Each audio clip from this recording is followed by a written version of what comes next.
Welcome to the talk on the use of voice bots in ancient Egypt. If you're in the wrong room, you might want to, oh no, voice commerce, sorry.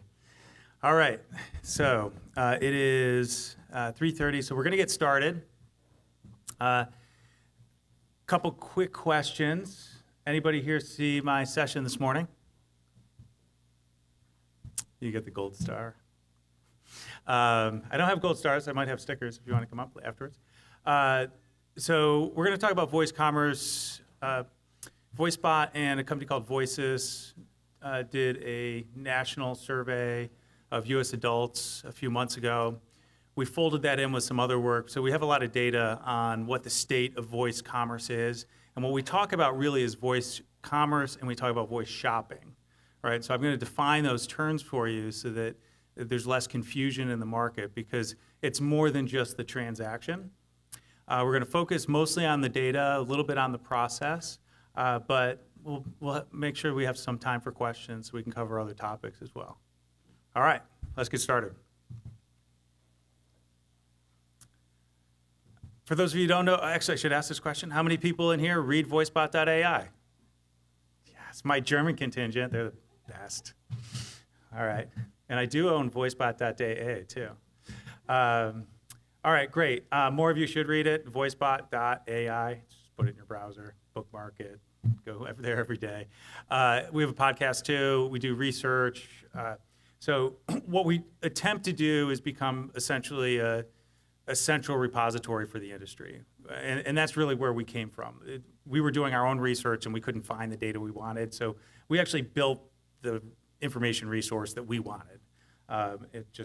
We had to do all the work. It would have been nice if one of you had done that, but okay. So we'll share that information, tweet. I'm at Bret Kinsella. If I say something you think is interesting, throw it out there, at voicebot.ai as well. So how many of you are familiar with Google Duplex? Okay, not that many. Okay, a few people. So Google Duplex is, it's not showing up. Oh, I probably need to do this. Hold on a second.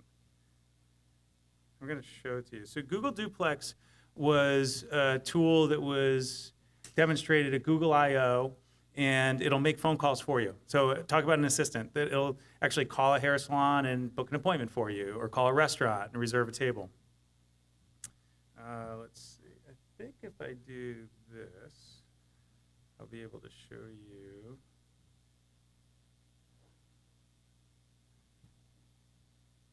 Or not.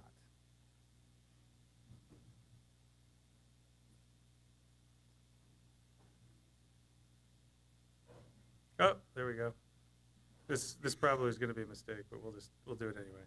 All right, so we'll go here.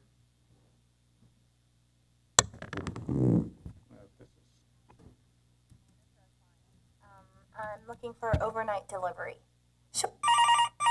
Hello, Chewy.com. How can I help you? Hi, I'm calling to book an order for a client. I'm looking for overnight delivery. Sure, give me 1 second. What are you looking for? Can I get 1 Kong puppy binky and 2 plush Kong teddy bears? Of course. Would you like anything else? I would like 3 cases of bacon strips. Did you say 3 cases? Yes, my client is having a backyard party. Anything else? No, that's it. Can you look up the account by the phone number? Yes, we have your billing and shipping information on account. Anything else? Yes, can the delivery person put the box inside the front door? No problem. Okay, great, thanks. Great. Have a great day. Bye. Okay, did people recognize the clear parody of Google Duplex? If you haven't seen it, you should check it out online. I was there. I have a video up there. There's a lot of videos up there on Google Duplex. It was one of the clearly the more interesting things that was demonstrated there. And in fact, Google had a tremendous number of announcements around voice that never got covered because everyone was hysterical about Google Duplex. But the idea is that the voice assistants will be able to do things for you, and one of them might be shopping. And so Chewy.com sort of jumped on that and thought that was I thought that was pretty funny. But the first thing we'll probably start out with is just to talk about how big is voice commerce today. And in the context of online commerce, it is small, right? So that little dot in the corner. So online commerce is really big, 450 billion, about 9% of total U.S. retail sales is going through online commerce of some sort. Voice commerce would be a subset of that, and it was 1.8 billion. But then again, there was almost no way to do this. So I was actually surprised it was that high because there's a lot of barriers to getting this thing done. There's a few things you can do it through Alexa. You can now do it through Google Express, through Google Assistant as well.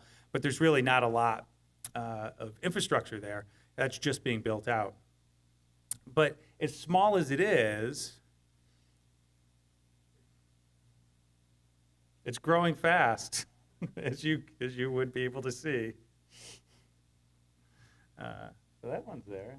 Oh, there we go. Likes it now. Okay, so it's growing fast. So that little bar on the left is the U.S. and the U.K. as of 2017, according to OC&C strategy.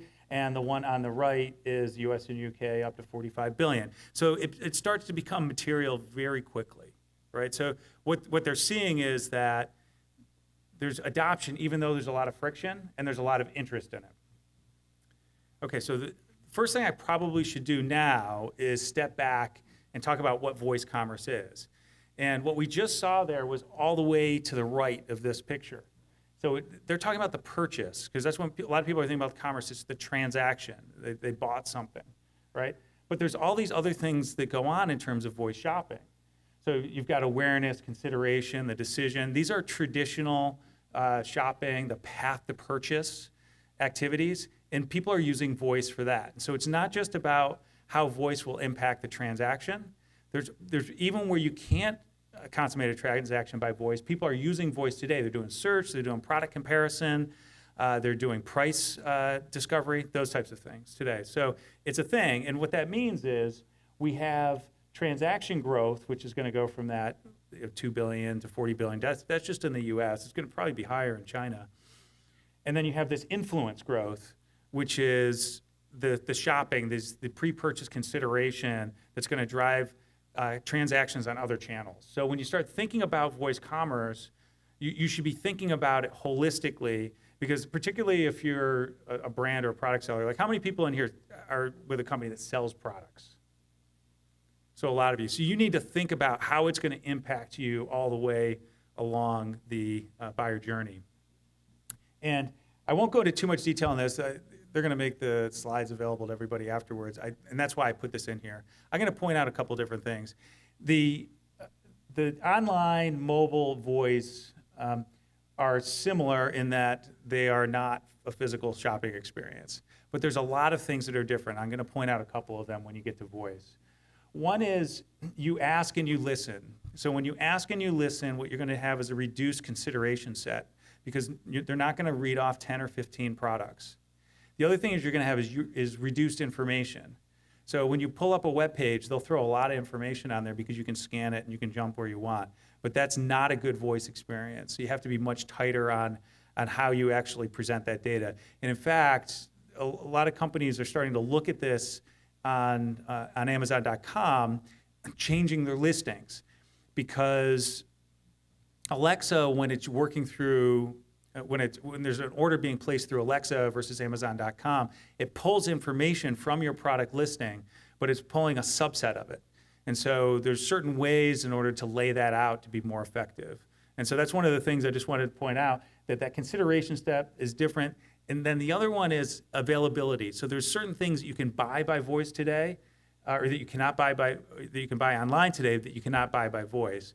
And it's going to be a while before some of these products have voice content, audio content that they can effectively allow someone to go through that purchase process. And as a product seller or a retailer, you need to think about that, because if you don't have that audio content, you're not a choice. And if your competitor has that audio content, they are a choice. And in the moment of a purchase decision, you may be left out just because you do not have any information there that's suitable for the channel. Okay, so now I want to get into data. People who read VoiceBot know that we spend a lot of time looking at data. And here's some top line numbers. So first of all, what we found in the survey was that about 1 in 5 US adults had tried voice shopping in some form. That's not all all the way to purchase, right? We just talked about that. Some of those purchase, some of those were using it for pre-purchase activities. We left it open-ended for them purposefully so that we would understand how many people could say, yes, I've engaged in voice shopping. We wanted to understand the people who really recognized that that was a thing. The other thing we found was that over half of the voice shopping activity to date has been done on mobile, and it's not surprising because look, voice assistants, well, actually that green doesn't show up very good here. The voice assistants on mobile are available to about 80% of people with a smartphone and 62% or 80% of all people, and then 62% have actually tried the voice assistant. So it's much higher than the number of smart speaker owners, which is in the lower left-hand corner.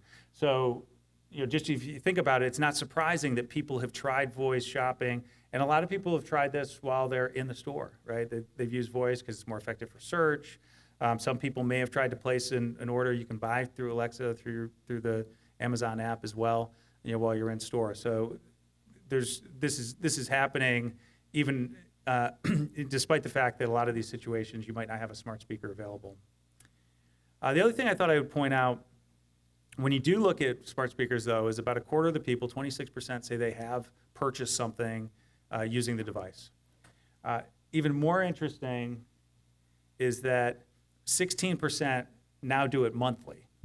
So that's a pretty quick transition. I mean, that's almost 2/3 of the people who have tried voice shopping have then turned it into a monthly habit. If you think about that, you don't usually see that type of rapid adoption to say, okay, I'm going to try and then I'm going to use. But essentially, it's very convenient. So people like that. And we'll talk in a moment about the types of things that people buy. The other thing that we found is that young males tend to lead the adoption curve. So if you can see here that just under 2/3 of the people who reported having done voice shopping were male. So a lot of people are saying, okay, so that's going to break a gender stereotype. Well, maybe it reinforces one as well, right? Because it's a new technology channel, there's experimentation going on. But what I look at is I say, okay, we're looking at the front end of a really significant growth cycle. The other thing is younger males, 18 to 29 cohort, were the ones who have most likely tried it. Over a third have actually tried it. And so you start to think of early adopters of technology.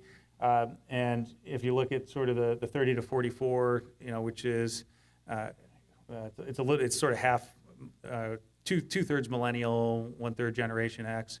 They were right on the average line. And it's the older adults that haven't really tried it yet. And again, we just had a session previous to this around using voice assistants for older adults.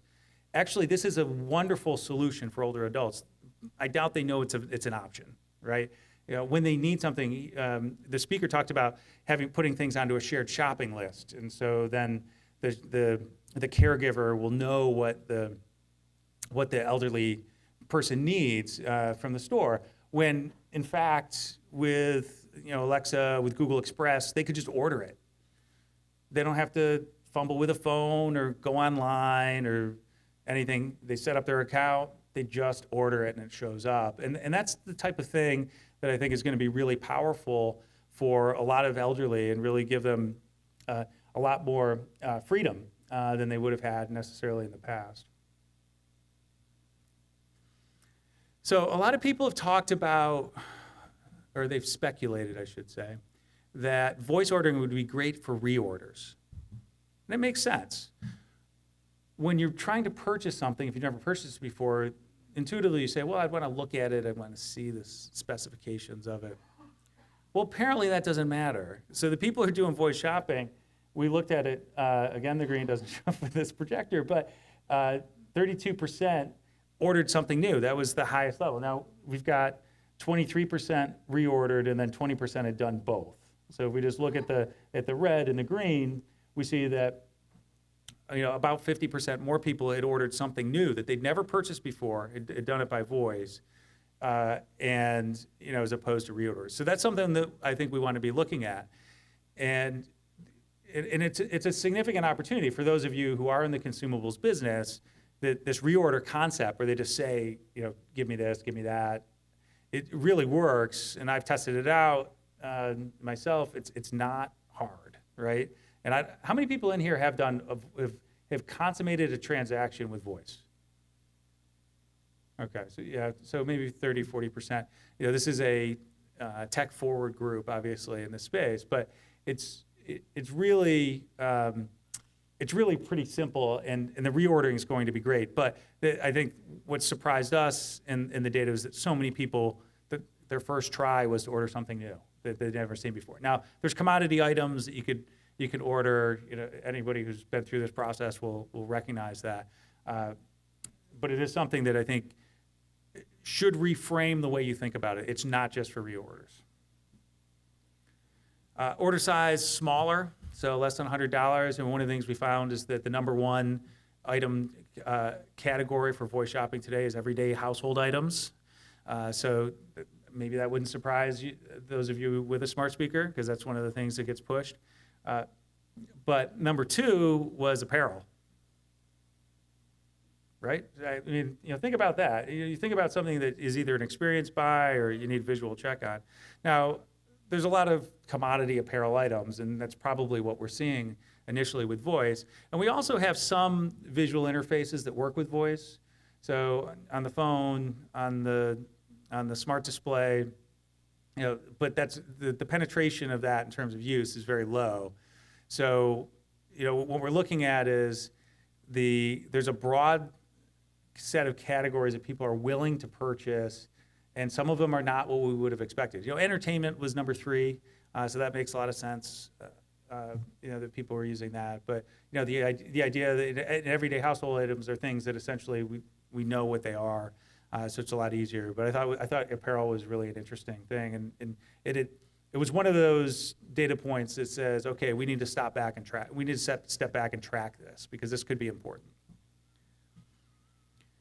Some of the benefits that people like, this probably won't surprise you. The top one is they like it because it's hands-free, that they can do other things while they're doing it. It's faster, and if you don't think it's faster, just try it. It is much faster, right? Because you don't have to pull anything out. You don't have to. The problem with mobile apps today is you not only have to download them initially, which is a significant amount of friction, but then you have to open the phone, turn on the phone, unlock the phone, navigate to the app, go to the app, then go through whatever the menu structure is to get to what you want. It actually is really long as opposed to just saying, Alexa, order me some batteries, right? And it's just like, okay, I've added batteries to your chart. Would you like to check out now? Yes. Give me your PIN, right? And you're done in 5 seconds. Tobias Goebel, who's been in the industry a long time, he's with a company, SparkPost, I think. Now, he wrote an article for VoiceBot, and he talked about this idea of from thought to order in 21 seconds. And so he broke a charging cable for his phone, and he was frustrated, and he's just instinctively, and he hadn't really ordered many things by voice. He said, order this for me, and the transaction was done, and it showed up in 2 days. And so that's one of those things to start to think about. And then we have this idea of voice shopping isn't just for the home. Keep that in mind. We talk about this idea that a lot of this is on mobile devices, and a lot of it's in store. And so for those of you who are retailers, or those of you are product sellers who sell through retail, there's some opportunities for you here. So as a retailer, helping a customer locate a product where they can just speak as opposed to type it in, or product category where you can direct them to the right part of the store is an opportunity. Running discounts or deals, think about a number of the retailers out there really have built their business on discounts. So that's an opportunity to have them ask about the deals, be able to speak them back to them, direct them to the products to try to get some upsell, get a larger basket purchase during a visit. Comparing products, that's a hard thing, particularly with some of the large stores that have a lot of SKU selection. Is there an easy way for them, as opposed to having to look at the fine print on the labels to figure out the difference, if they could ask a question? and then do self-checkout was one of the other things, that I suspect is going to be much bigger than the poor experience most of us have at grocery stores with the self-checkout lanes, where you'll be able to do it at the point when you pick up the product and then just walk out, much like the new Amazon Go stores in Seattle, and then they're rolling them out some other places. Okay, so all this data is available at that URL. So the easiest way to do is if you just go to voicebot.ai / or actually if you just go in the upper right-hand corner, there's a tab that says reports, and you can find the voice shopping report. And so I went through maybe a quarter to a third of the data. So there's a lot more in there, and then there's some contextual information as well. I'm Bret Kinsella with VoiceBot. You can find me there, and you can find me on the Twitter if you want to connect at Bret Kinsella, and I'll be happy to take a few questions. Yes?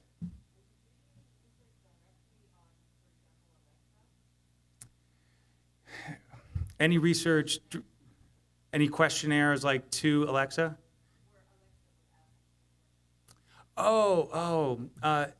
So the answer is no, although we did work with a company. Uday was here.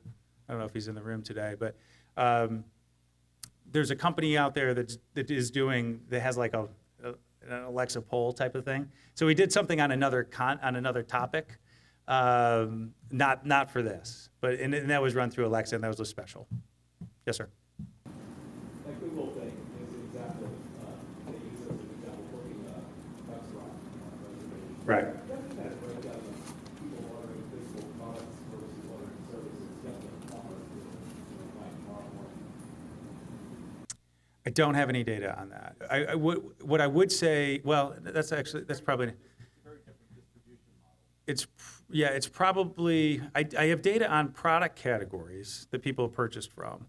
And, travel is one of those categories, so that's a service. But we didn't do like household or local services. I don't think we had dry cleaners in there. I've seen that. Because it just doesn't, it's not an appreciable amount yet? Well, some of it's because we didn't ask that limited number of questions. So we were really looking at product categories to focus, and so we only had a couple of service elements. All of the numbers are low. The one thing I will tell you, though, is that in order for someone to respond, it has to be an option. And if I think of local businesses, which is going to be the vast majority of services, not a lot of them have content that would be available to someone to interact with voice at this time. So that would be my supposition today. But I believe that everything is going to fall under this umbrella. And in fact, local services might wind up being one of the bigger categories, just because it's so hard to find, source that type of information and then consummate a transaction. Well, maybe an interesting sort of question that springs from that is what proportion of attempted transactions fail for times, either because the service provider or product can't be found, or for some other reason. Yes, I'm not aware of any data on that. And so, if you think about that, like error states that you would get on Alexa or Google to say, I can't help you with that. I don't have any information on it, but yes, that is the type of question I think will be very interesting for people to learn.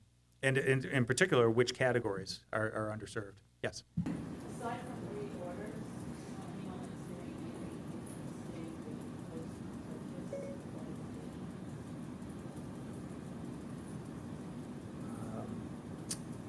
Well, Amazon is. like there's a line saying that, Well, yeah, Alexa does that. That's for sure. So when you ask it about a particular product or product category, Alexa will look at your history and will suggest things like you've purchased this in the past. Is that what you would like? Or they would try to get you to buy an Amazon Basic and say, or would you like this thing you purchased in the past? So that is happening. There's going to be a lot more of that. That's controlled, what you're talking about there, that's controlled by the voice assistant itself. There's the other aspect that will be available to brands and retailers, I think soon, will be notifications. So Amazon runs those now. There's a couple people who are using it in beta right now, but it's not widely available on the Amazon platform. we have the mobile, we have the voice assistant, we start turning on notifications, sending like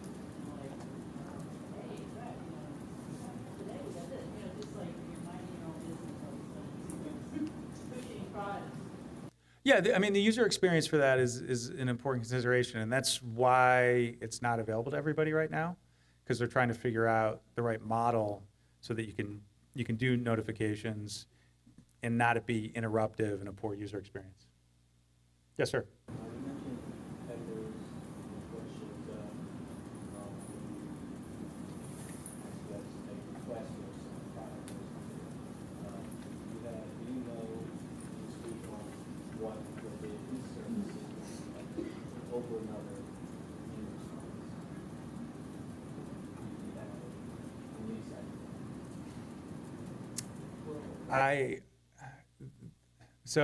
I've looked at some material on this. I've not tested it myself. It looks right now like it's very similar, or the same algorithm to what would happen if you did a text-based search on Amazon. And so that's what they find mostly. There's a couple of different things that could move you up in the order, and it has to do with the way your headline is set, and then the way that some of your product description and the bullet points below the pricing. So those things can influence it as well. But it's not clear that that's significantly different than your normal text-based search, which is heavily reliant on past history, reviews, whatever Amazon's pushing at the time, special promotions. So you likely could consider the same thing you consider the search itself, which is not good, any of those relevant at the time. Well, I think there's a couple things, and we have to think about whether we're talking just Amazon or we're talking about Google and we're talking more broadly. So today, your best strategy right now would be to optimize for search on Amazon.com, and over time to tweak that as it becomes more clear what the signals are for the voice shopping on that. The other option is to have an Alexa skill or a Google action, because the discovery might not be made while you're already in the purchase process. It's one thing if you're already captive and Google has got you in the store, or Alexa's got you in the store, and they're trying to work through that paradigm. When you wake up, Alexa, at first you're not in that. And so if there's discovery and you're asking about a product, you have a skill, you have an implicit invocation in Google, or nameless invocation in Alexa now, as part of the characteristics content of your voice app, then there's a decent chance you can get discovered. That's like pre-purchase. Now, then you have some restrictions there about whether you can consummate the purchase, but there are ways that you can actually move from that to another channel like mobile or web. Okay. Yes? Is there any specific, like these larger research companies that do especially custom forecast numbers that has proven like a bit better track record than others? For voice commerce specifically? Well, not specifically for commerce, but for installed base numbers. Yes, there are some that are better than others, that's for sure. So for a snapshot of what's happening, I think Edison does really good job. Edison Research here in the States. They do a little bit overseas. Some of the better work I've seen on the international level would be Canalys out of the UK, Strategy Analytics, they're out of the UK and France. Strategy Analytics is maybe a little more narrow because it's just US, UK, France, Germany, Japan, China, maybe one or two other, but it's limited. Canalys is a little bit broader. The ones that I've been less impressed with have been the consulting firms. The reports look nice.